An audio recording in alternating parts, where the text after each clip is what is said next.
भरली भरली हिंदुत्वाची कास बाळगल्यावर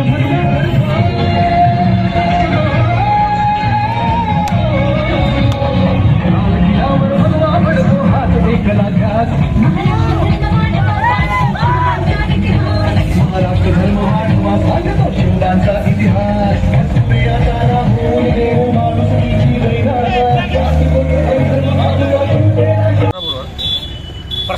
भाऊ, आपण आता पुन्हा खासदार साहेबांनं हॅट्रिक केली, याबद्दल आपलं काय म्हणत आहे? हा आमचा विजय नसून हा सर्व जनतेचा विजय आहे आणि आमच्या कार्यकर्त्यांनी फार मेहनत घेतलेली आहे. सर्वजण लोक म्हणत की हा येतो तो येते, पण आमच्या कार्यकर्त्याला विश्वास होता की धनुष्यबाणाचा कोणता विचार नाही, हा सगळा शिवसेनेचा बुलढाणा जिल्ह्याचा वाघच निवडून येणार आहे आणि तो आज वाघ निवडून आलेला आहे. आणि हा उत्सव सगळा कार्यकर्ता हा विजय खासदार प्रतापराव जाधवचा विजय नसून हा विजय सगळ्या कार्यकर्त्याचा विजय आहे. आज क्या बात आहे, क्या बात. जिल्हा परिषद सभासद सदस्य असून आणि त्याच्यानंतर आपण सभापती असल्यानंतर खासदार साहेबांना आपल्याकडून कोणती अपेक्षा होती?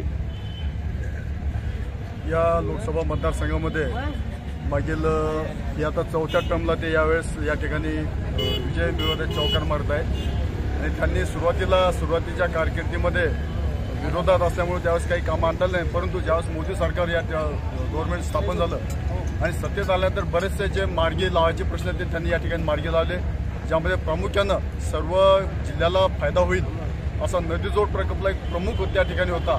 आणि खरोखर यावेळेस जर काही समजा चित्र उलटं झालं असतं तर त्या मोठ्या एक विकास कामाला त्या ठिकाणी खीळ बसली असती आणि म्हणून एक मोठा प्रकल्प या ठिकाणी मार्ग लागेल. एक फार मोठी अपेक्षा या शेतकरी बांधवाला एक बुलढाणा जिल्ह्यामध्ये एक दुष्काळाचं या ठिकाणी सावध होतं ते निश्चित या ठिकाणी होईल.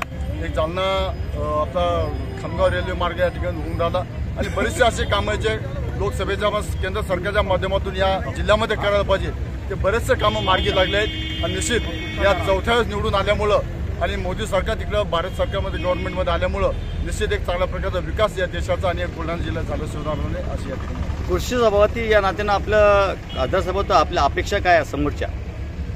कृषी सभापती या नात्यानं या ठिकाणच्या शेतकऱ्याच्या समस्या आहेत, ज्यामध्ये शेतीमालाचा भाव असेल किंवा शेतीसंबंधी इतर काही जे प्रश्न भेडसावणार असतील त्या प्रामुख्याने या ठिकाणी सुटल्या पाहिजे. खऱ्या अर्थाने भारतातली शेती जी आहे हे निसर्गावर अवलंबून आहे, त्यामध्ये राष्ट्रीय परराष्ट्रीय धोरण त्या ठिकाणी कृषी नीतीसाठी त्या ठिकाणी आहेत आणि म्हणून या ठिकाणी एक बेसिक ज्या सुविधा असायला पाहिजेत त्या या ठिकाणी मिळायला पाहिजेत. हीच अपेक्षा त्या ठिकाणी खासदार साहेबांना केंद्र सरकारकडून आहे. या मागच्या 5 वर्षामध्ये जे असमतोल या ठिकाणी शेतीमालाचा होता तो निश्चित या ठिकाणी त्यांनी जास्तीत जास्त शेतमालाला भाव मिळाले पाहिजेत, शेतकऱ्याच्या उत्पन्नामध्ये त्या ठिकाणी भर पडली पाहिजेत अशी अपेक्षा केंद्र सरकारने खासदार साहेबांकडून आहे. हीच अपेक्षा त्यांनी त्या ठिकाणी पूर्ण करू अशी त्यांनी.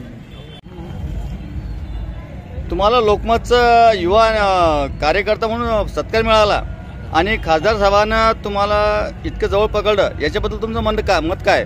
माझं मत हेच आहे, जेव्हापासून मी शिवसेनामध्ये प्रवेश केला तेव्हापासून माझे प्रगती वाढत आहे आणि मी मुस्लिम समाजातून एक असा लोकमत कार्यकर्ता आहे का मला आज जे लोकमतपासून जे आज अवॉर्ड मिळाला त्याबद्दल मी सगळ्यांचा खासदार साहेबाचा आणि आमदार साहेबाचा राजूभाऊ यांचा सगळ्याचा आभार मानतो. एवढं सांगावं. एक शासकीय कर्मचारी म्हणून तुमची अपेक्षा काय?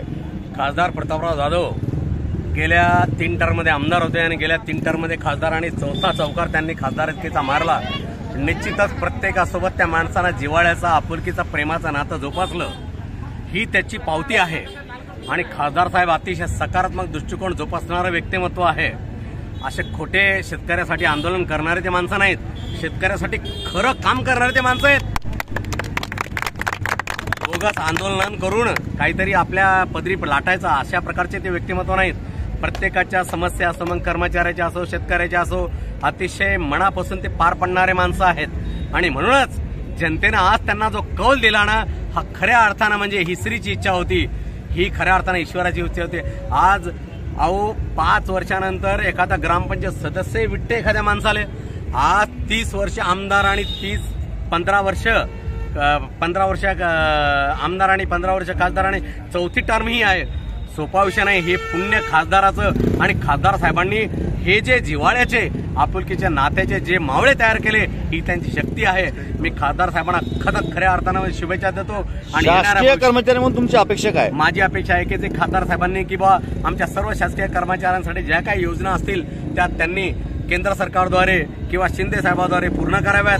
आणि त्यासोबतच आमच्यावर काही जे बांडगुळं असतात जे बांडगुळं आमच्यावर माहितीचा अधिकार करून